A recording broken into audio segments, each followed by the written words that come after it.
Hey, sales managers, Bill Shaka here, welcoming you to another edition of Crush Your Company's Quota. Welcome to my home in Tamarindo, Costa Rica.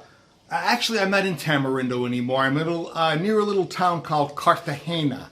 So I'm no longer about 5 minutes away from the beach. I'm about 15 minutes away from the beach.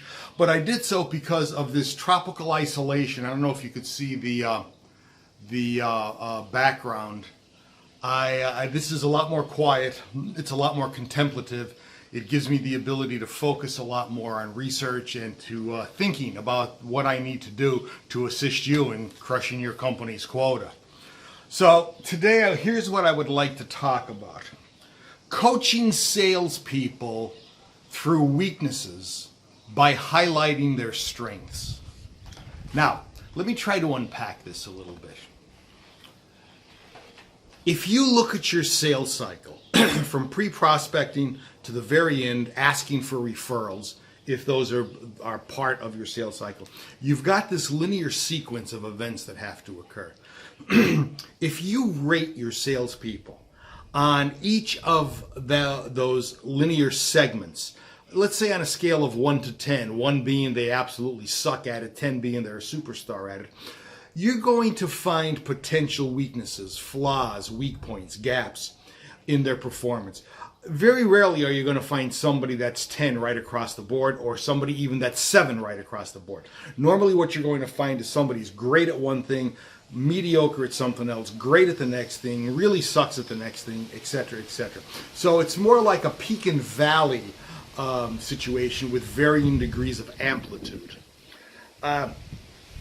That said, as a sales manager, and your goal being to make your people the best that they can possibly be, as you begin to analyze a salesperson's strengths and weaknesses, you obviously want to coach them through those weaknesses. The question is how? Here's one technique. Coach weaknesses through strengths. And you do that by bridging emotion. Let me give you an example. Let's say you have a salesperson that is absolutely tremendous at prospecting. They know how to open up the door. But they're not that good. Let's make this simple. Let's just say they're not that good at closing. When you're coaching this individual to closing a sale, or to closing more sales, or to closing sales with a higher degree of efficiency, what you may want to do is first bring up the fact that they are excellent prospectors. And then ask them, when you're prospecting, when your heart is racing as you're waiting to talk to that prospect, how are you feeling? And let them emote their feelings. I guess that's the best word I have for it, is emote their feelings.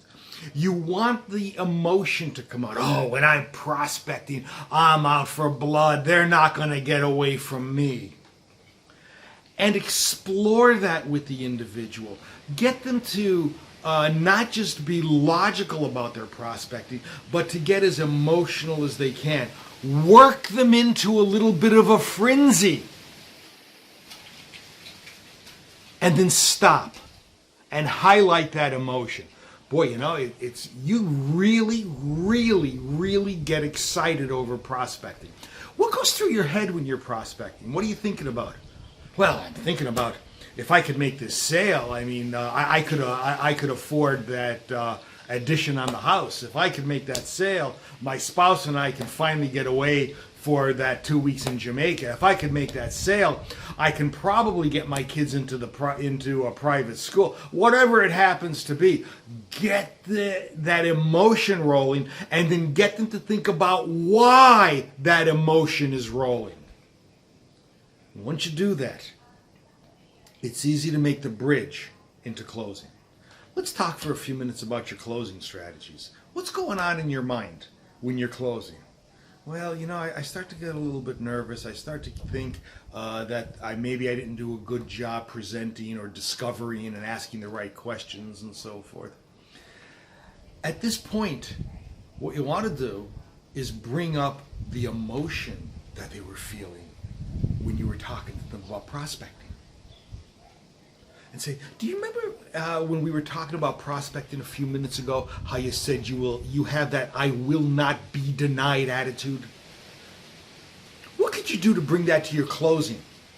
What could you do to concentrate on the kids' private school, the addition to the house, the new van, the trip to Jamaica? What can you do to focus on that while you're closing the sale? Let's talk about that and explore it with them. You see what you're doing here, folks? What you're doing is you are transferring the emotion of their strength and displacing the emotion of their weakness. You keep that up for any period of time with all of your salespeople based on the sales segments that you've determined they aren't that good at. And what you're going to do is find them spiking. You're going to find that nice linear progression and less of a sawtooth pattern because you are coaching them through the process. And you are doing it by melding both logic and emotion. Sales managers, directors of sales, all of you that are responsible for either salespeople or other managers in the sales program, if you do this, I have a feeling that what's going to happen after a short period of time is you are going to be crushing your company's quota. What more do you want out of 7 minutes? This is Bill Shaka, thanking you for your time. Looking forward to seeing you in the next edition. Hey, please like, share, comment. Please subscribe. And if you have any questions, email. Thanks. Bye.